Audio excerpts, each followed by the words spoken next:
হাতে হাত রেখে ছুঁয়ে দাও না আমাকে।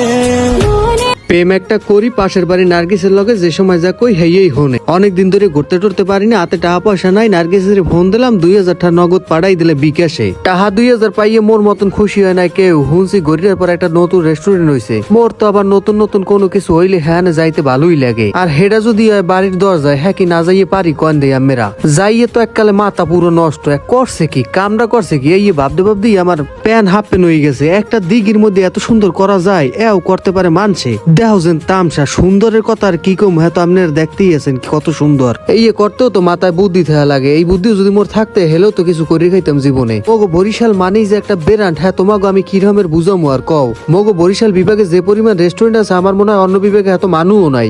টাকা পয়সা থাকলেই করতে পারে না, করতে হইলেও মন লাগে। মন হয়েছে যে একাল পা হইতে মাথা পর্যন্ত।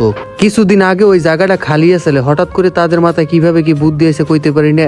এত সুন্দর একটা ক্যাফে, যদি মন খারাপ থাকে এতে ঢুকলি মনটা ভালো হয়ে যাইবে। সুন্দরের কথা কই আমি শেষ করতে পারবো না। দেখছেন কত সুন্দর ছোট ছোট আবার ঘরের নান বানাই রাখছে। হ্যাঁ ঠ্যাঙ্গের উপরে ঠ্যাং হালাই খাইবেন আর মনে করেন টাকা দেবেন। বাবারে টাকা পয়সা চিরদিন থায় না, বাঁচতে হইলে এনজয় করতে হইবে। কি আছে জীবনে, এত সুন্দর একটা জীবন, এই যদি উপভোগ না করো তাহলে করবা কবে? তোমাকে যার যা ফেরেন মেরেন আছে লইয়া আইতে পারো। আমি মনে করি যে হ্যাঁ নাইলে তোমাকে ভালো লাগবে। ক্যাফে তো অনেক রকমেরই হয়, কিন্তু এটা হচ্ছে একটু ব্যতিক্রম। এই যে দেখছো কত সুন্দর, এই সুন্দরের ফিল তুমি কোটি টাকা দিলেও পাবা না। উপরে আকাশ নিচে পানি, এর মধ্যে ঠ্যাঙ্গের উপরে ঠ্যাং হালাই খাবার টাক্কা দেবা খালি। মগো বরিশালের ভিউ ছাড়লেই হইবে ফর ইউ। বরিশালের মানুষের কলজেটা হয়েছে পা হইতে মাথা পর্যন্ত। গেরের মধ্যে এরকম একটা ক্যাফেতে তৈলেও কলজে লাগে। আমনে গোদারে কেমন কি লাগছে কইতে পারি না, তবে আমি যাইয়ে দেখলাম ভালোই লাগলে। ওখানে পরিবেশটাও ভালো আছে। আপনারা চাইলে আপনাকে ফ্যামিলি সবারই নিয়ে যাইতে পারেন, কোনো সমস্যা নাই। আর বর্তমানে তো মানুষ একটু ছবি টবি তোলে, ভিডিও টিডিও করে, তো ভিডিও করার মতন ভালো প্লেস আছে। মুই কইলে তো আপনারা মোর কথা বিশ্বাস করবেন না। আপনারা যাইতে পারেন, যাইয়ে দেখতে পারেন।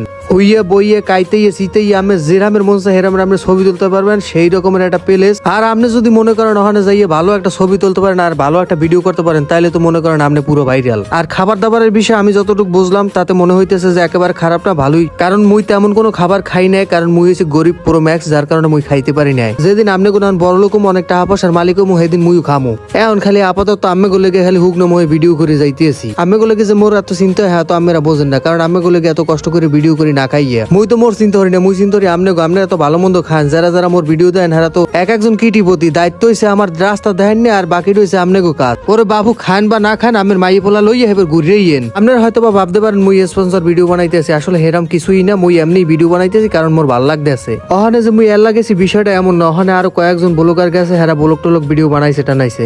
আর যারা মগো বরিশালের মানুষ হেরা তো গরিবের পর চেনেন যে